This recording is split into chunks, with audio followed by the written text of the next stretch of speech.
दोस्तों, आज हम एक्सप्लेन करने वाले हैं एक ऐसी मर्डर मिस्ट्री मूवी को जो आपका दिमाग घुमा कर रख देगी। मूवी का नाम है कोलई। अब आप वीडियो को भी लाइक कर दीजिए। हम चलिए कहानी शुरू करते हैं। तो मूवी की शुरुआत में हम एक आदमी को देखते हैं जो अपनी गन रिलोड कर रहा होता है, जिसके बाद वो आदमी उसी गन से एक आदमी को शूट कर देता है और ये सीन यहीं पर कट होता है। फिर हमें 2 हफ्ते पहले का सीन दिखाया जाता है, जहाँ हम मेगा नाम के एक सर्वेंट को देखते हैं जो लैला नाम की लड़की के घर काम करने आती है। तभी उसकी नजर सोफे पर पड़ी लैला की डेड बॉडी पर जाती है। ये देखकर वो काफी ज्यादा डर जाती है, जिसके बाद मेगा और बिल्डिंग का वॉचमैन पुलिस को कॉल करके इन्फॉर्म कर देते हैं। हमें पता चलता है कि लैला एक प्रोफेशनल मॉडल थी जो 6 महीने पहले तक सिंगर रह चुकी है और उसने मुंबई में वॉइस ऑफ इंडिया का खिताब जीता था। इसके बाद उसे मॉडल बनने का चांस मिला और वो एक प्रोफेशनल मॉडल बन गई। खैर, अब इधर पुलिस की टीम वहाँ पहुँच जाती है और इस केस की इन्वेस्टिगेशन संध्या मोहन राज नाम की एक पुलिस ऑफिसर को सौंप दिया जाता है।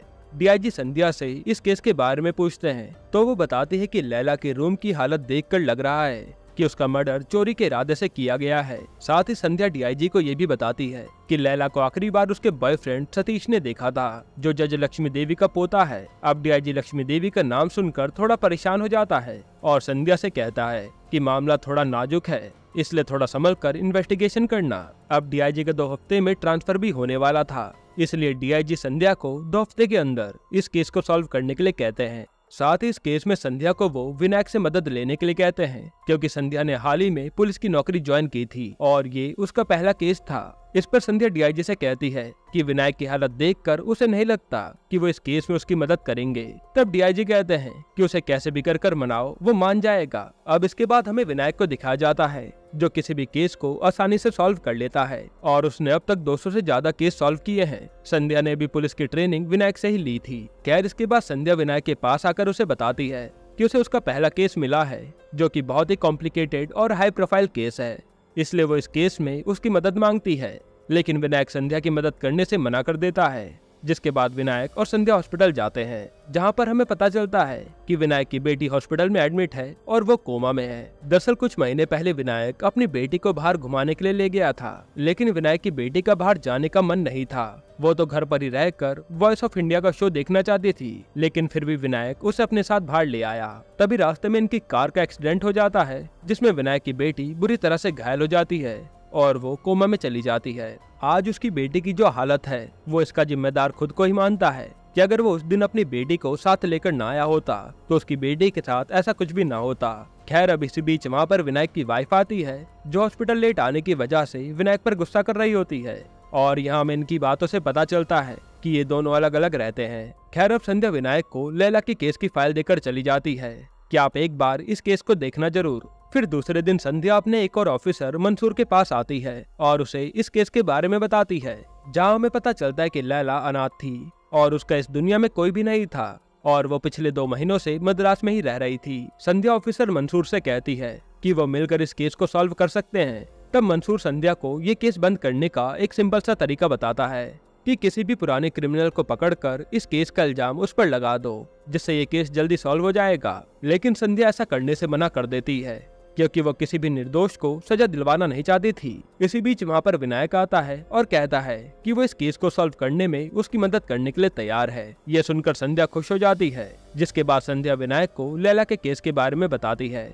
जहाँ हमें पता चलता है कि लैला को किसी ने पीछे से गला घोंटकर मारा था और उसकी मौत 11 से 12 बजे के बीच हुई थी। संध्या विनायक को बताती है कि लैला की डेड बॉडी सबसे पहले उसकी सर्वेंट मेघा ने देखी थी। तब विनायक संध्या से पूछता है कि वो मेघा घर के अंदर कैसे गई, जहाँ हमें दिखाया जाता है कि जब संध्या लैला के केस की इन्वेस्टिगेशन कर रही थी तब मेघा संध्या को बताती है कि लैला ने उसे घर की डुप्लीकेट चाबी दे रखी थी और पूछताछ के दौरान मेघा ने संध्या को ये भी बताया था कि लैला से मिलने उसका बॉयफ्रेंड सतीश आने वाला था। जिसके बाद संध्या जब सतीश से पूछताछ करने गई तब सतीश लैला की मर्डर की खबर सुनकर रोने लगता है और लैला से आखिरी बार मिलने की जिद करने लगता है, लेकिन संध्या उसे कहती है कि वो पोस्टमार्टम के बाद ही मिल सकता है। जिसके बाद यहाँ से सीन एक और फ्लैशबैक में जाता है, जहाँ हम देखते कि सतीश एक क्लब में गाना गा रहा होता है और वहीं पर सतीश की मुलाकात लैला से पहली बार हुई थी, जहाँ पर सतीश ने लैला को अपने एल्बम में काम करने का ऑफर दिया और लैला ने उसे एक्सेप्ट कर लिया। इसी के बाद से ये दोनों रोजाना मिलने लगे और प्यार में पड़ गए। फिर जिस रात लैला का मर्डर हुआ उस रात सतीश और लैला डिनर डेट पर गए थे, जहाँ सतीश ने लैला को प्रपोज भी किया था। आगे सतीश संध्या को बताता है कि जब वो लैला को उसके घर छोड़कर बाहर आकर कैब का इंतजार करने लगा, तभी उसे और वॉचमैन को लैला के घर से उसकी चीख की आवाज सुनाई दी। जिसके बाद सतीश और वॉचमैन ने लैला को आवाज लगाई तो लैला ने सतीश से कहा कि वो बिल्कुल ठीक है। अचानक से वहाँ कॉकरोच आ गया था, वो देखकर वो डर गई।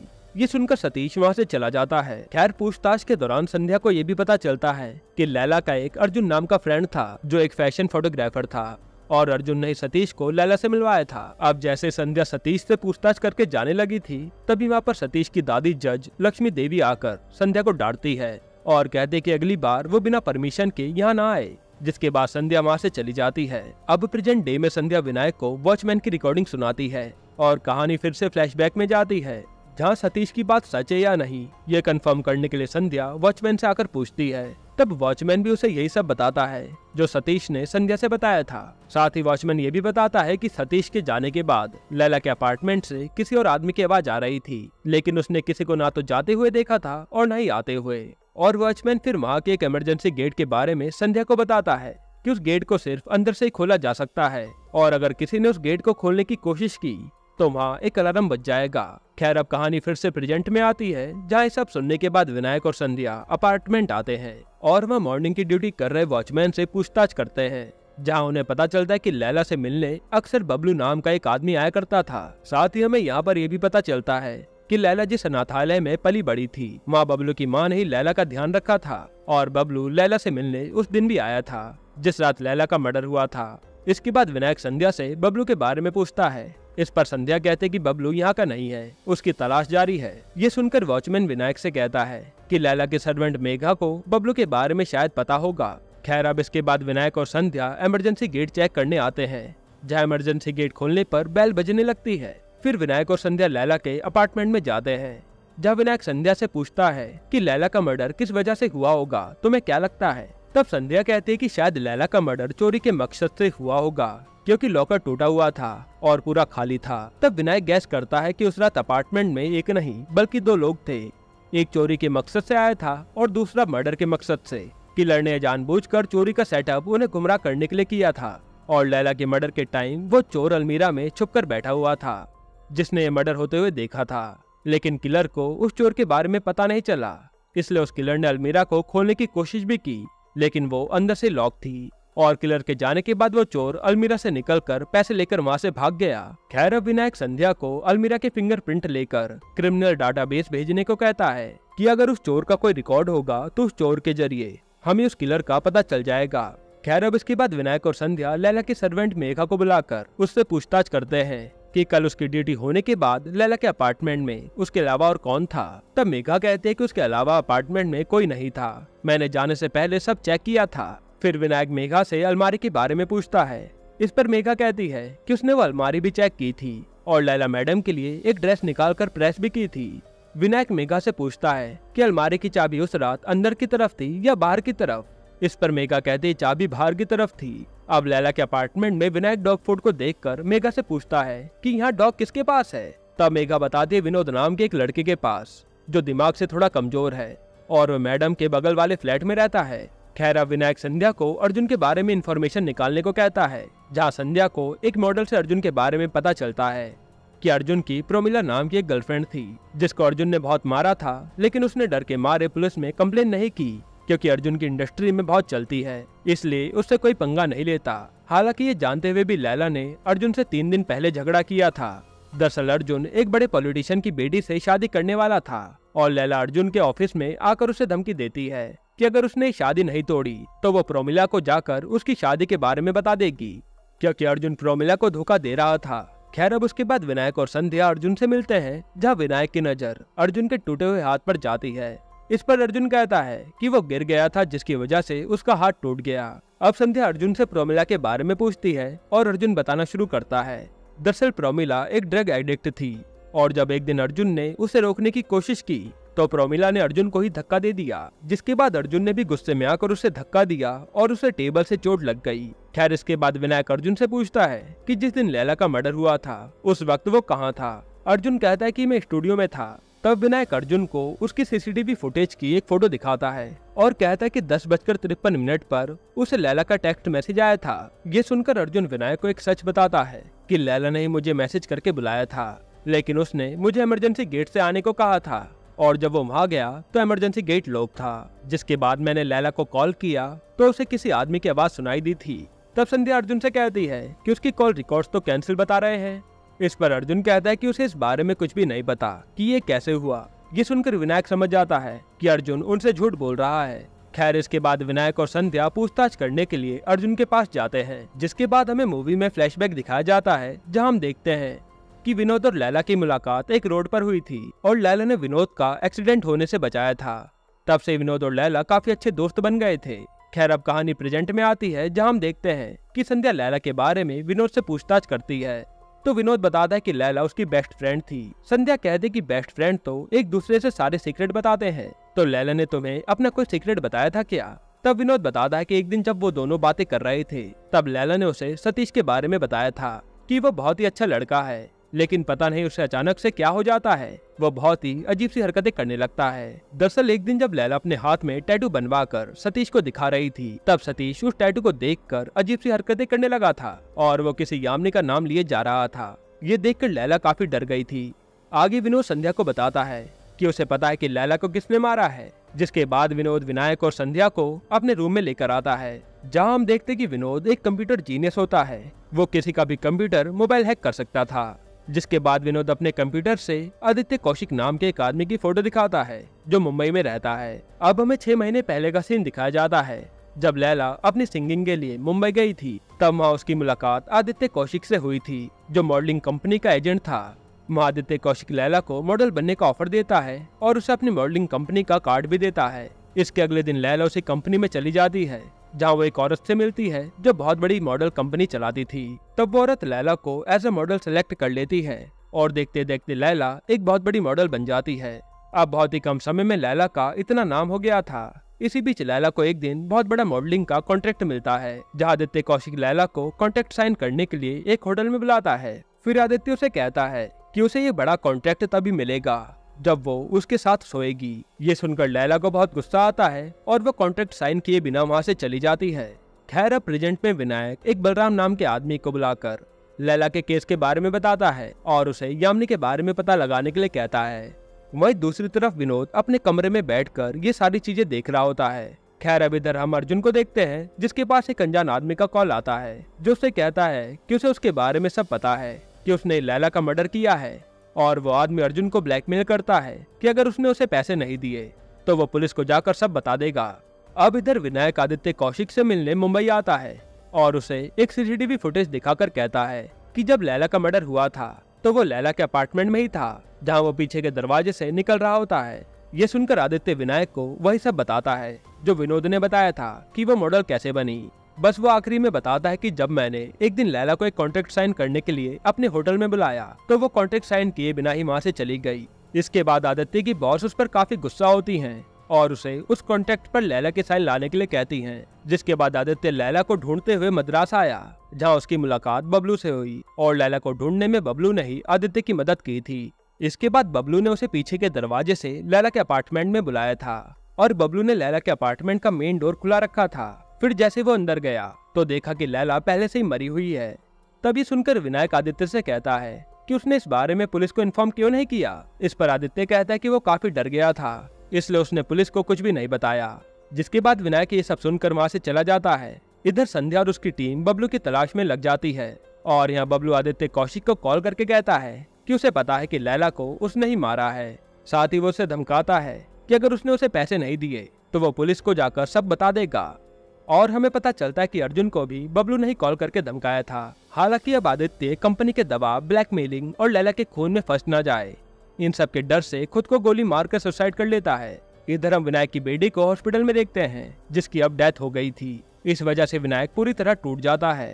खैर अब इसके बाद हम देखते कि संध्या और उसकी टीम बबलू का पता लगाकर उसे अरेस्ट कर लेती है। जिसके बाद विनायक बबलू से पूछताछ करता है और कहता है कि उसे पता है कि उस दिन अलमारी में तू ही अंदर छुपा था और उसने उस रात मर्डर होते हुए भी देखा है। जिसके बाद विनायक बबलू से उस किलर के बारे में पूछता है लेकिन बबलू तो विनायक को कुछ भी नहीं बताता। फिर वहाँ पर बबलू का वकील आकर उसकी बेल करवा देता है और बबलू के जाने के बाद विनायक संध्या से बोलकर बबलू के पीछे अपने 2 पुलिस वाले लगवा देता है। फिर संध्या विनायक से पूछती है कि बबलू बंद कमरे में लैला के अपार्टमेंट में कैसे घुसा होगा, क्या लगता है। इस पर विनायक बताता है कि जब बबलू लैला से मिलने उसके अपार्टमेंट में गया था तब वो लैला से ना मिलकर उसने सबसे पहले इमरजेंसी गेट पर आकर उसके बैल पर च्युइंगम लगा दी थी और उसके बाद उसने इमरजेंसी गेट खोल दिया ताकि आदित्य कौशिक पीछे के दरवाजे से लैला के अपार्टमेंट में घुस सके। फिर बबलू भी मेन डोर से निकलकर इमरजेंसी वाले गेट से घुस जाता है और लैला के अपार्टमेंट के दरवाजे को खोलकर उसके अंदर चला जाता है। दरअसल बबलू एक चोर था जिसे हर एक ताले को तोड़ने की टेक्निक आती थी और रात को जब लैला सतीश के साथ डिनर करके वापस अपने अपार्टमेंट आई तब उसकी आवाज सुनकर बबलू अलमीरा में छुप गया। अब विनायक संध्या को बताता है कि बबलू ने उस रात मर्डर होते हुए नहीं देखा था क्योंकि अलमीरा के होल से देखने पर बाहर का पूरा नजारा नहीं दिखता और बबलू भी नहीं जानता कि असली किलर कौन है। हालांकि विनायक को बबलू के डेटाबेस से ये पता चल चुका था कि बबलू ने अर्जुन और आदित्य कौशिक को कॉल करके लैला के मर्डर केस के लिए ब्लैकमेल किया था। अब विनायक संध्या को बताता है कि बबलू ने पहले अर्जुन को लैला के अपार्टमेंट में देखा था और फिर उसने आदित्य कौशिक को देखा और उसी सीक्वेंस में उसने उन लोगों को कॉल करके ब्लैकमेल किया। साथ ही वो कहता कि सतीश और लैला घर पहुंचे और कुछ ही देर में सतीश वहां से चला गया। सतीश के जाने के बाद अर्जुन वहां पर आया और उसने लैला को इसलिए मार दिया ताकि उसकी शादी वाली बात वो प्रोमिला को ना बता दे। फिर उसी समय वहां पर आदित्य कौशिक पहुंच गया तब अर्जुन एक दीवार के पीछे छुप गया। फिर वहाँ आदित्य कौशिक लैला की डेड बॉडी देखकर बबलू को कॉल करता है लेकिन बबलू उसका कॉल नहीं उठाता, जिसके बाद वो वहाँ से चला गया। फिर विनायक संध्या से कहता है कि चलो दूसरी थ्योरी देखते हैं। मान लेते हैं कि आदित्य कौशिक ने लैला का मर्डर किया है और जब अर्जुन लैला के अपार्टमेंट में उसके साथ समझौता करने के लिए आया तभी उन्हें एहसास होता है कि उसके अपार्टमेंट में कोई आ रहा है, जिसके बाद लैला अर्जुन को वहां छुपा देती है और उसके बाद आदित्य कौशिक कॉन्ट्रैक्ट साइन करवाने के लिए लैला के पास आता है लेकिन लैला उसकी हरकतों की वजह से साइन करने से मना कर देती है और इस वजह से गुस्से में आकर आदित्य कौशिक ने लैला का मर्डर कर दिया होगा और फिर वो उसी इमरजेंसी गेट से वहां से चला गया होगा जो बबलू ने उसके लिए खोल कर रखा था। इस तरह से विनायक एक और स्टोरी बताता है। तब संध्या कहते कि हो सकता है कि लैला का मर्डर विनोद ने किया हो क्योंकि उसके पास भी एक मोटिव है कि वो लैला को पसंद करता हो और लैला उसके अलावा किसी और से प्यार करती थी, इसलिए उसने गुस्से में आकर लैला का मर्डर कर दिया होगा। इस पर विनायक कहता है कि हाँ, ये भी हो सकता है कि विनोद ने ही मारा हो। इसके बाद संध्या विनायक से कहती है कि तो फिर बबलू ने अपार्टमेंट का इमरजेंसी गेट लॉक कैसे किया होगा। तब विनायक बताता है कि बबलू ने इमरजेंसी बेल पर एक आइस क्यूब रख दिया था जिसकी वजह से वो बेल नहीं बजा। फिर समय के साथ वो आइस क्यूब पिघल गया और डोर खुद ब खुद लॉक हो गया।